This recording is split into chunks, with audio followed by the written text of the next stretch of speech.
Nice. You got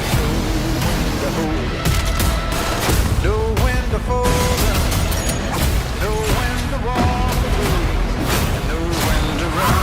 You never count your money when you sit. Hey guys, Smiling Reviewer here, and today we are going to talk about Army of the Dead. Army of the Dead is Netflix's newest action film directed by Zack Snyder, and I think this might have been my dream movie that I never knew I wanted. It's a mashup of two of my biggest guilty pleasure genres, which are heist movies and zombie movies. Heist movies and zombie movies are two genres that I think are kind of divisive because they tend to follow very similar formulas and also tend to feel somewhat contrived sometimes, which bothers a lot of people.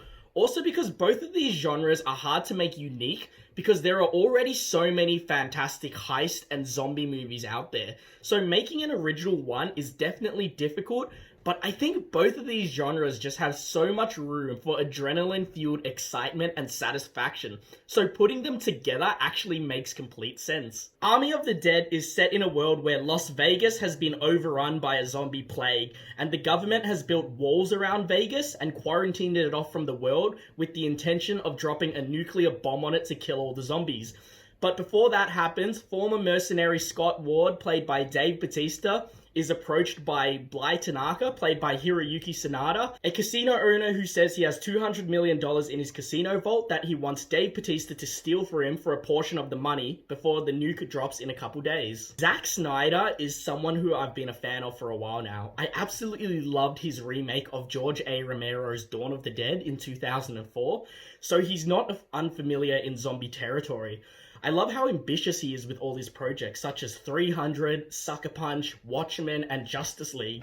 And he seems to have such a specific visual vision in his head for all his movies that he's so dedicated to achieving. So most of his movies are just gorgeous to look at. However, I feel sometimes his ambition almost outgrows his own ability to effectively tell a compelling story, because some of his movies definitely feel a bit more disjointed and not that well written.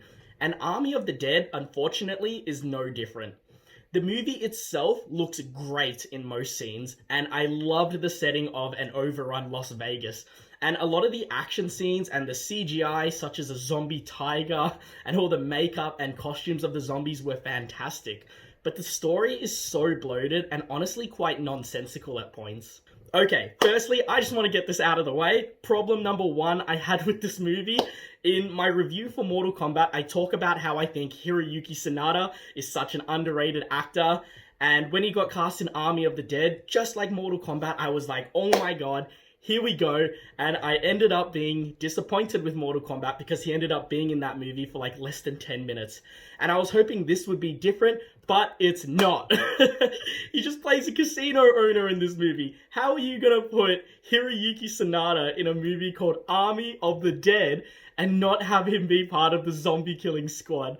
It's just such a missed opportunity that just made me incredibly sad again, and just get your shit together, Hollywood.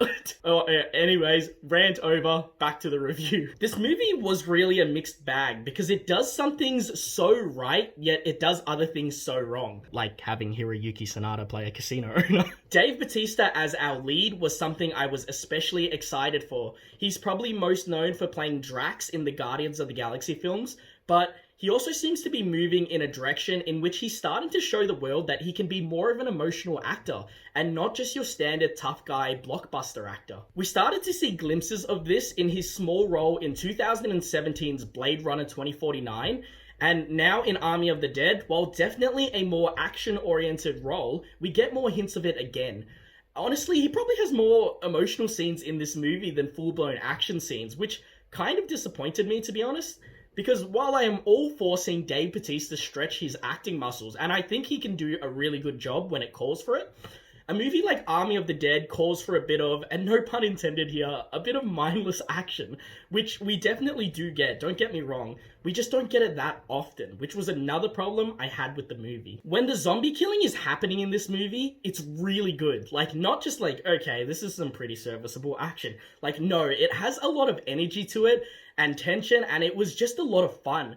But because it reaches those heights, when it does slow down to some sort of subplot or something, it doesn't just feel like the movie slows down, it feels like it comes to a screeching halt. And I couldn't help but feel if the movie just stuck with that high energy, action heavy tone throughout, man, this could have been an absolute wild ride of a movie that I'd constantly come back to.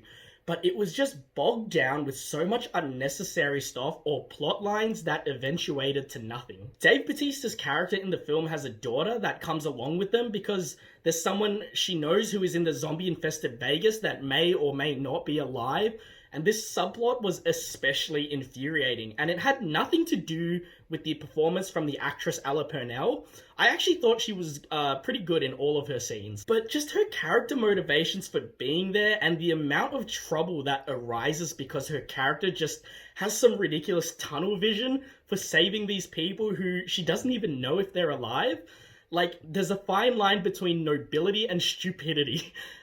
I honestly think if they took her character out of the movie and any of the subplots related to her character, it probably would have improved the movie, because another problem I had was the movie was a lot longer than it needed to be, clocking in at basically 2.5 hours. All the characters in the squad that Bautista recruits for the heist are interesting enough characters who we don't get that much backstory on, but that's pretty standard for these kinds of heist movies, to be honest.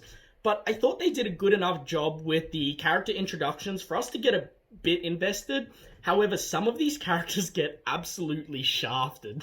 There was this one character played by Samantha Wynn who had an action scene early on where I was genuinely like, what the fuck? This is like the most badass character I've ever seen in a zombie movie.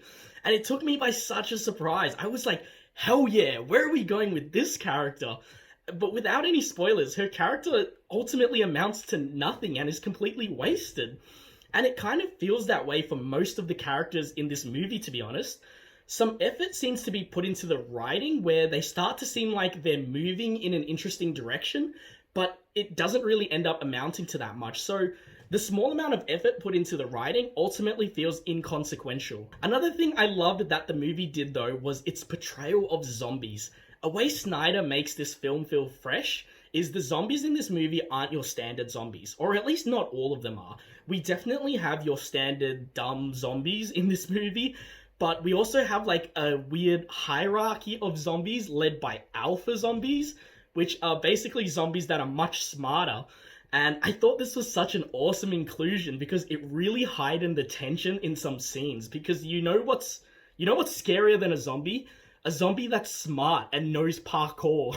Like, you're basically getting chased by like a cannibal ninja at this point, and that's fucking terrifying. So yeah, Army of the Dead has some major upsides, but also some major downsides. But at the end of the day, this was just a popcorn flick that I watched together with the boys, and it did a good job of keeping our attention, entertaining us pretty well throughout, and even giving us some shocking reactions to some scenes. By the way, this movie is pretty violent, actually, which is fantastic because it's a zombie action movie, so you'd hope so. But there are some violent scenes that made even me go like, oh damn, they went there. Which to me is a big plus, but to others might be a big no-no. So it depends whether you like your violence in movies. In saying that, this definitely isn't like Saw-level gratuitous violence or anything.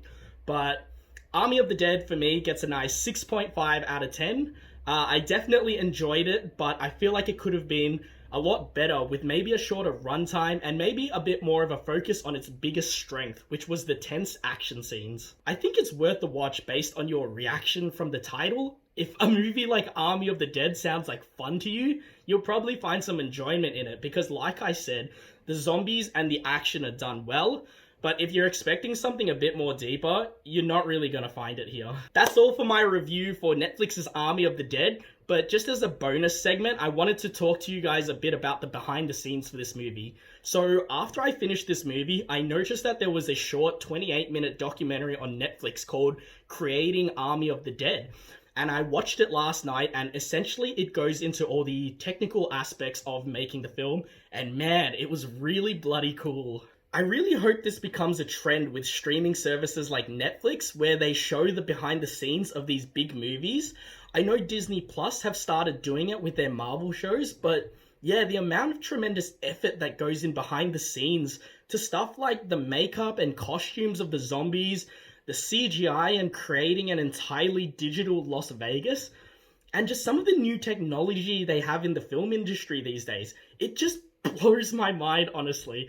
But it also makes me really excited because as these technologies become more prominent and easier to use, it gives current and future filmmakers even more tools to create whatever they want. It really is just so interesting and mind-blowing to me, and regardless of what I think of these movies, I'll always appreciate the hard work that goes on behind the scenes. But yeah, if you're interested in that kind of behind the scenes aspect, definitely check out Creating Army of the Dead on Netflix. Even if you're not that interested in the movie itself at all, this doco could be worth your time if you're interested in learning about the movie making process, because it genuinely is so fascinating, and I think a majority of people really don't realize the level of effort and passion that goes into a movie like this. No movie that's made is as simple as a director telling an actor what to do. It really does take a large team of people all working towards the same vision to achieve these kinds of things, especially for a big budget movie like these. It takes a bloody village, and I think that's one of the things that draws me to cinema. It really is such a human experience of a group of people working together to make a product that's intention is to make other people happy or satisfied, as well as make boatloads of money sometimes. Anyways, I loved talking to you guys about this one. If you enjoyed this review, don't forget to leave a like below and subscribe for some more content, and I'll see you guys in the next one. See ya!